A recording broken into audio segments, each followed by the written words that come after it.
My future mother-in-law's champagne glass froze mid-air when I laid the documents on her Italian marble table. Her hand started trembling so violently that Cristal spilled onto the contract that proved I now owned every single asset she'd spent 40 years pretending to control. "This can't be legal," she whispered, her face draining of color. I leaned back in the chair she'd once told me wasn't meant for people like me, and smiled. "Oh, Victoria. It's very legal. And this is just the beginning. But before I tell you how a woman who called me trailer trash ended up literally begging me not to destroy her family's legacy, I'd love to know where you're watching from tonight. Drop your city in the comments below. And if you believe that underestimating a woman who built a $40 million investment empire from absolutely nothing is the most dangerous mistake you can ever make, hit that subscribe button right now. Because what you're about to hear is one of the most satisfying revenge stories you'll ever experience. This is how I turned humiliation into domination. Let's begin. The gilt-edged invitation arrived on a Tuesday. Mr. and Mrs. Harrison Whitmore III request the pleasure of your company at their estate in Seattle, Washington, for a formal dinner celebrating the engagement of their son, Marcus Anthony Whitmore, to Miss Natalie Rivera. I ran my fingers over the embossed lettering, feeling the weight of the cardstock. This wasn't just paper. This was a statement. Old money. Real estate dynasties.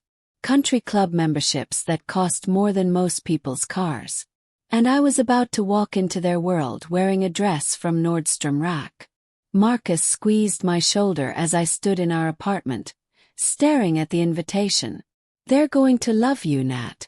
I promise." I wanted to believe him. God, I wanted to believe him. But I'd grown up in South Phoenix, in a neighborhood where drive-by shootings made the evening news more often than high school graduations. My mother cleaned houses for a living. My father left when I was 6. I put myself through Arizona State working 3 jobs, graduated summa cum laude with a finance degree, and clawed my way into a position at Merrill Lynch. I wasn't ashamed of where I came from, but I also knew exactly how people like the Whitmores saw people like me. The Whitmore estate sat on 15 acres in Medina, the same exclusive Seattle suburb where Bill Gates kept his compound. The driveway alone was longer than the entire street I grew up on. Towering Douglas firs lined the path. The house, no, the mansion, sprawled before us like something out of a European fairy tale. Stone and glass and architectural arrogance. Marcus parked his Tesla, a gift from his parents for his 30th birthday, and turned to me. "You look beautiful," he said softly. I glanced down at my navy dress. Simple. Conservative. The most expensive thing I owned, but still a fraction of what his mother probably spent on shoes. "Marcus," sighed. "Hey." He cupped my face. "You belong here. With me.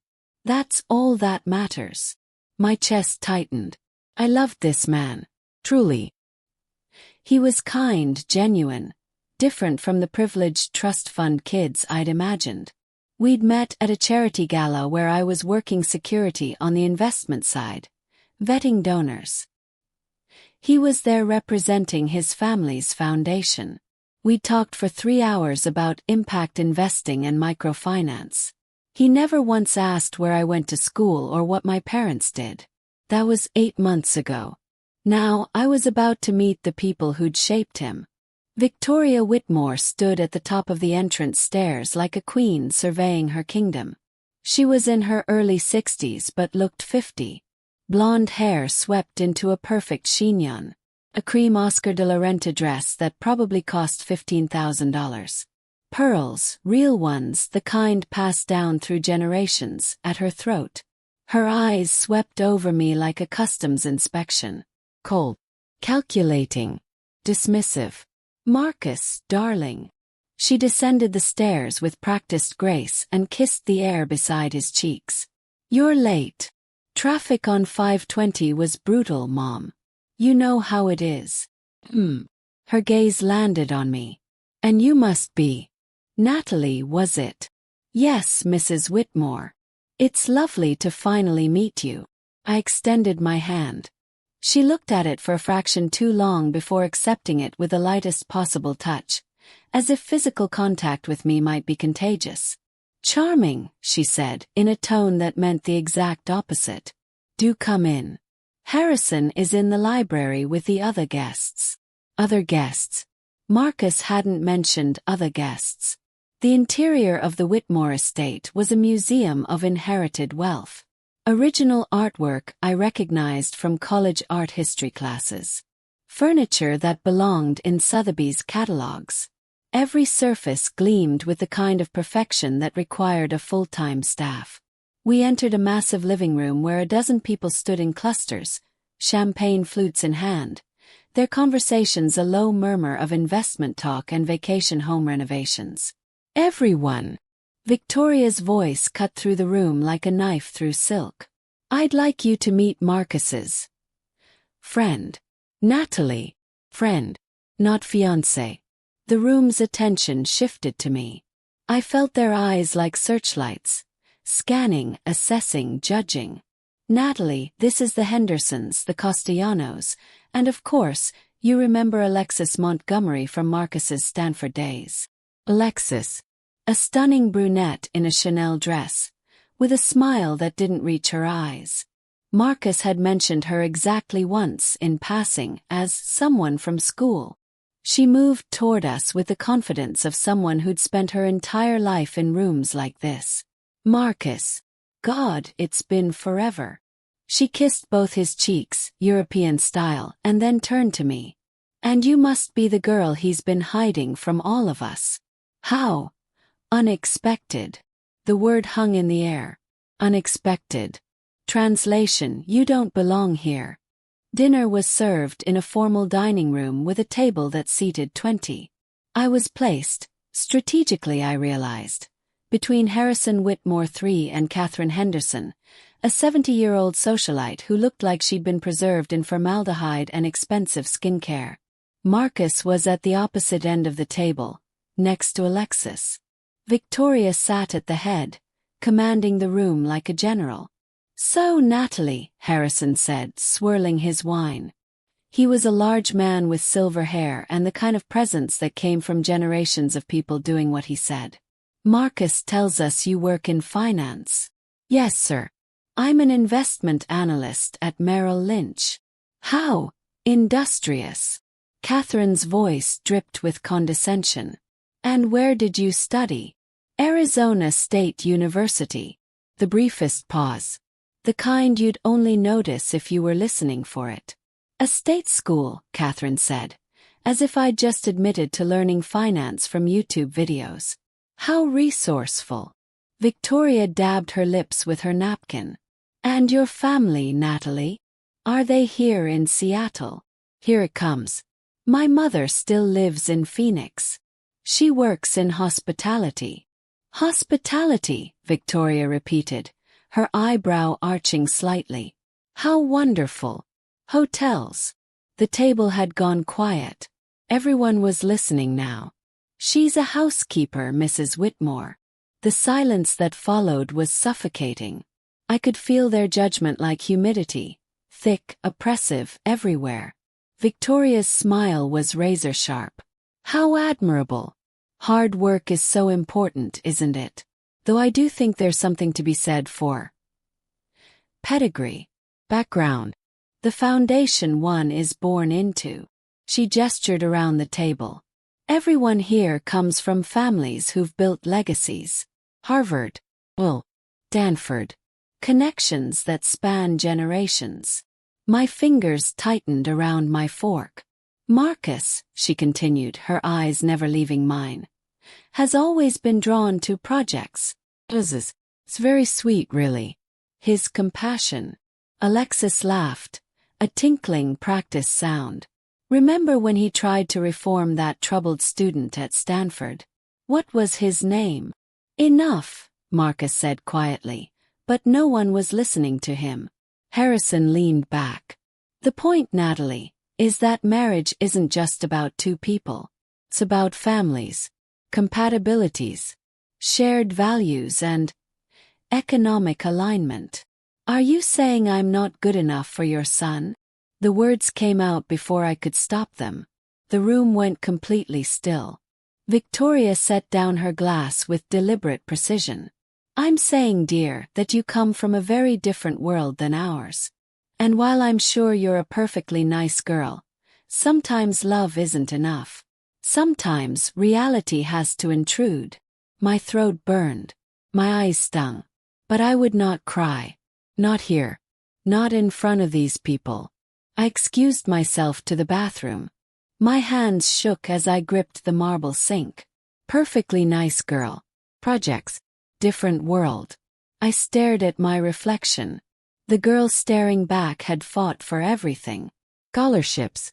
Internships. Every single opportunity. And these people who'd been handed everything, looked at me like I was trash they needed to dispose of. My phone buzzed. Text from Marcus. I'm so sorry. Please don't leave. We'll talk after dinner. Love you. I loved him too. But love wasn't going to change the fact that his parents saw me as the help. That's when it hit me. An idea. Dangerous. Impossible. But absolutely perfect. I pulled out my phone and opened an encrypted app.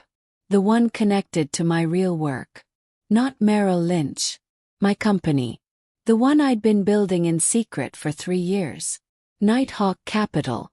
We specialized in one thing. Acquiring distressed assets from overextended families who'd spent decades living beyond their means, propped up by legacy wealth and credit they couldn't actually afford. And I'd recently been approached about a very interesting opportunity. The Whitmore family debt portfolio. I turned it down initially. Conflict of interest, obviously. But now I pulled up the file. Whitmore Holdings. 15 million in commercial mortgages. Another 8 million in revolving credit. Property taxes in arrears. Leverage to the hilt. The perfect house of cards. I made a call. Rebecca. It's Natalie. Remember that Seattle portfolio I passed on? I want it. All of it. Whatever it takes. Are you sure? My CFO's voice was cautious. That's a lot of capital for a personal. I'm sure. Start the acquisition tomorrow. Quietly. And Rebecca. I want every single loan, every mortgage, every line of credit attached to Harrison Whitmore's name. Understood. This is going to be expensive. I don't care. Just get it done. I ended the call and looked at myself in the mirror again. This time I smiled. Marcus drove me home in silence. Finally, as we pulled up to my apartment building, a modest place in Capitol Hill, nothing like his penthouse condo, he spoke. They were horrible to you. Yes. I had no idea they'd. Alexis being there, the questions about your family. Natalie, I'm so sorry. I turned to him. Do you know what your parents do for a living, Marcus? Really do. He blinked. Dad runs Whitmore Holdings. Commercial real estate mostly. Legacy properties. Do you know how much debt he carries? What? No, I don't get involved in the business side. Of course he didn't. Marcus worked for a nonprofit. He cared about policy and impact. He'd never looked at his family's balance sheet. Your father is drowning, Marcus. Whitmore Holdings is leveraged beyond reason. They're paying minimums on credit lines, refinancing mortgages to cover operating expenses. The Seattle property market has been good to them, but one downturn. How do you know this? I hesitated. It's my job to know. I analyze portfolios for investment opportunities. And my family is an opportunity. They're a disaster waiting to happen. He ran his hands through his hair. Even if that's true, what does it matter? My parents have been through downturns before. Not like this, Marcus. And not while living like this. I gestured toward the estate we'd just left. That lifestyle isn't sustainable. They're one bad quarter from. From what? From losing everything. He stared at me. You're serious? Completely. Silence. Then. What do we do? I took his hand. You do nothing. You love your parents and you keep being the good person you are. But Marcus, I need you to trust me. Can you do that? Trust you to do what? To protect you from the fallout that's coming. Over the next 6 weeks, Nighthawk Capital moved like a silent predator. We bought the Whitmore portfolio from 3 different banks, all of whom were quietly desperate to offload the risk. 15 million in commercial mortgages, 8 million in credit lines.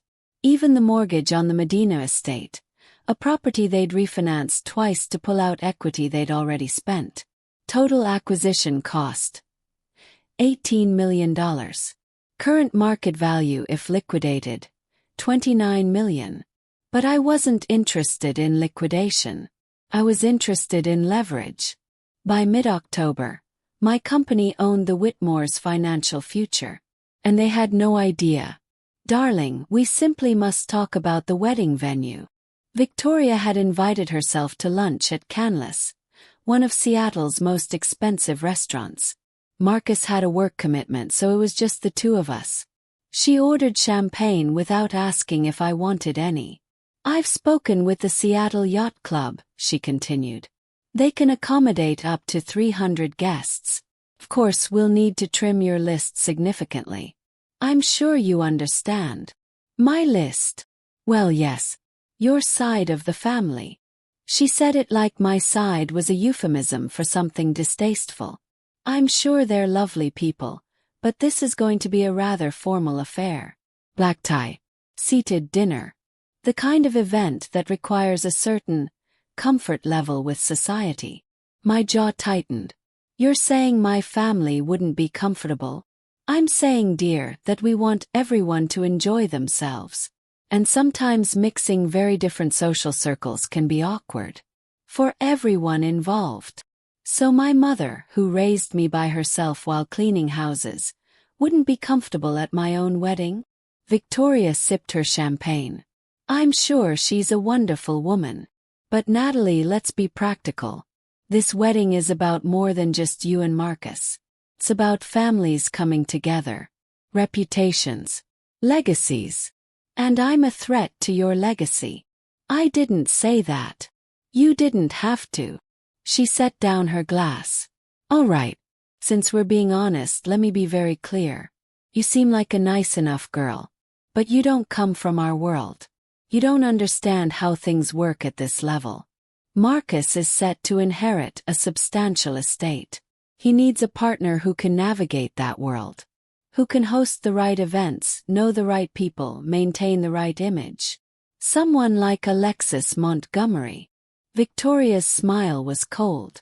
Alexis comes from excellent stock. Her family has been intertwined with ours for generations.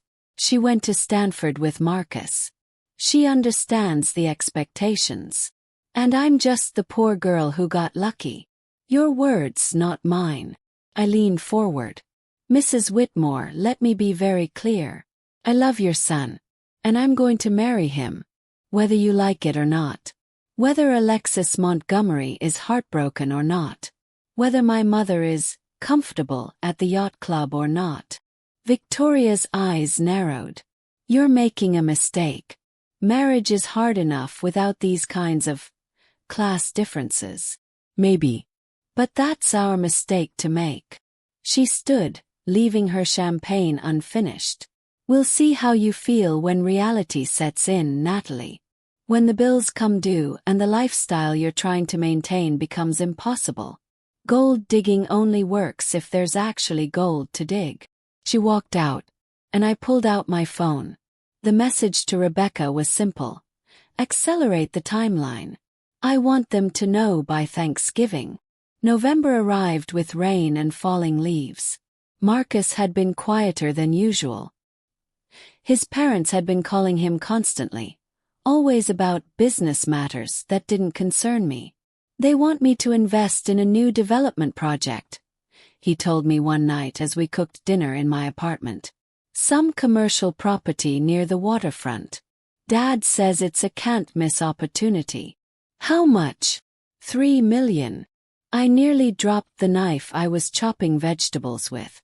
Marcus, do you have $3 million? I have a trust fund. It's for investments like this. Have you seen the prospectus? The financials? Dad says it's all solid. He wouldn't steer me wrong. I turned to face him. Marcus, your father is desperate. He's trying to pull you into. Into what? My own family's business. Into his debt spiral. That's not fair, Natalie. You don't know my father like I do. No. But I know his balance sheet. And Marcus, please don't invest in this project. Not without an independent audit. Not without. You don't trust my family. I don't trust anyone with $3 million of your money without proper due diligence. We argued. For the first time in our relationship, we really argued. He left that night without kissing me goodbye. The call came 3 days before Thanksgiving. Harrison Whitmore's voice was tight, controlled. But I could hear the panic underneath. Natalie, we need to talk. In person. Today. Mr. Whitmore, I'm not sure. This isn't a request. My wife and I will expect you at the house at 6 p.m. Come alone. He hung up. My hands were shaking. They knew. The estate felt different this time. The lights seemed dimmer. The perfection felt forced. Victoria and Harrison were waiting in the same library where I'd first met the other dinner guests. But this time there were no crowds. No champagne. No performance. Just 3 people and the truth. Sit, Harrison said. I remained standing. Victoria's face was ice. We received some very disturbing information today. From our bank. It seems our loans have been acquired by a company called Nighthawk Capital. My heart hammered. But my voice was steady. I see. We made some inquiries, Harrison continued. Discreet inquiries. And we discovered something fascinating. Nighthawk Capital is owned by a shell corporation, which is owned by another LLC, which is ultimately controlled by a single individual. He threw a folder onto the desk between us. A woman named Natalie Maria Rivera. Arizona State University. Born in Phoenix. Currently employed at Merrill Lynch as, according to this, a cover position. Victoria stood. You've been lying to us from the beginning. You're not some small-time analyst. I'm the person who now owns your entire financial life, I said calmly. Every mortgage, every loan, every credit line. It's all mine. The silence was deafening. This is extortion, Harrison said. No, it's business. Your banks were desperate to offload your portfolio. I paid fair market value. Actually, I overpaid, given your debt-to-income ratio. Victoria's hands were shaking. You targeted us. You met Marcus, you wormed your way into our family, all so you could. I met Marcus at a charity event 8 months ago. I had no idea who his family was until our 3rd date. And I fell in love with him long before I knew you were drowning in debt. I stepped closer. But when I found out, when I realized that the people who called me trash, who told me I wasn't good enough, who tried to buy me off with condescension and classism, when I realized those people were about to lose everything, smiled. I couldn't resist. Harrison sank into his chair. What do you want? I want you to listen. Really listen. For the first time in your entitled lives. I pulled out my own folder. Laid it on the desk. This is a restructuring proposal.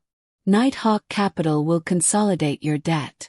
We'll create a payment plan you can actually afford. You'll keep the Medina house. You'll keep your dignity. But there are conditions. What conditions? Victoria's voice was barely a whisper. First, you will apologize to Marcus. For trying to manipulate him into bailing you out. For lying to him about your financial situation. For treating him like a bank instead of a son. Harrison flinched. Second, you will accept me. Not as some charity case Marcus is wasting his time on, but as his wife. his partner, his equal. You will treat my mother with respect when she comes to our wedding. You will never ever suggest that I'm not good enough again. Victoria's eyes glistened. Third, you will sell the Lake Chelan property, the yacht, and the legacy antiques that are worth more than your annual income. You will downsize, live within your means, build something real instead of maintaining an illusion. And if we refuse, Harrison asked, then I call in every single loan. Immediately, the estate goes into foreclosure. The commercial properties get liquidated. And the Whitmore name, the legacy you're so desperate to protect, becomes synonymous with bankruptcy and failure. Victoria stood abruptly. You vindictive little. Careful, Victoria. My voice was steel. I'm the only thing standing between you and complete financial ruin. So I'd suggest you choose your next words very carefully. Stop. Harrison looked at his wife, then at me. How do we know you won't destroy us anyway? You don't. But here's what you do know, I love your son. And because of that, I'm giving you a choice you don't deserve. Second chance. Most people don't get one of those. I placed a pen on the desk. Sign the agreement. Apologize to Marcus. Accept me. And you get to keep your home and your dignity. Or I become the woman who taught the Whitmores that class has nothing to do with money. They signed. 2 days later, on Thanksgiving, Marcus and I sat in my apartment. They told me everything, he said quietly. About the debt. About the acquisition. About the agreement. Are you angry? I don't know what I am. He looked at me. You could have told me. About your company. About who you really are. Would you have believed me? Or would you have thought I was trying to sabotage your family? Silence. Natalie, you bought my parents' debt. You cornered them. I saved them, Marcus. They were 6 months from collapse. Maybe less. Your father was about to drag you down with him. That $3 million he wanted you to invest. It was going straight into paying off credit cards. There is no development project. Just desperation. His face crumbled. I didn't know it was that bad. They didn't want you to know. Because then they'd have to face reality. He pulled me close. You did this for me. I did it for us. And yeah, maybe I did it a little bit for me too. Because it felt really good to watch your mother's face when she realized the gold digger actually had more gold than she ever would. He laughed. Actually laughed. You're terrifying, you know that? I'm effective. There's a difference. Marry me. We're already engaged. No, I mean right now. Tomorrow. Before my parents can plan some ridiculous yacht club wedding where they trim your guest list and hide your family in the back. I pulled back to look at him. You're serious. Completely. Just us. Mom. Courthouse. And then we'll have a party on our terms. Your parents will be furious. Good. Let them be furious. You just taught them that fury without power is just noise. We were married on a Friday afternoon at the King County Courthouse. My mother cried. Marcus wore jeans and a blazer. I wore a simple white dress I'd bought that morning. It was perfect. That night, we had dinner at a tiny Mexican restaurant in Georgetown, my mother's favorite. No yacht club. No 300 guests. Just family. Real family. The kind that shows up. Not the kind that keeps score. Victoria called on a Tuesday morning. Natalie.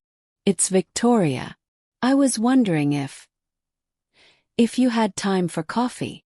We met at a small cafe in Madison Park. Not canless.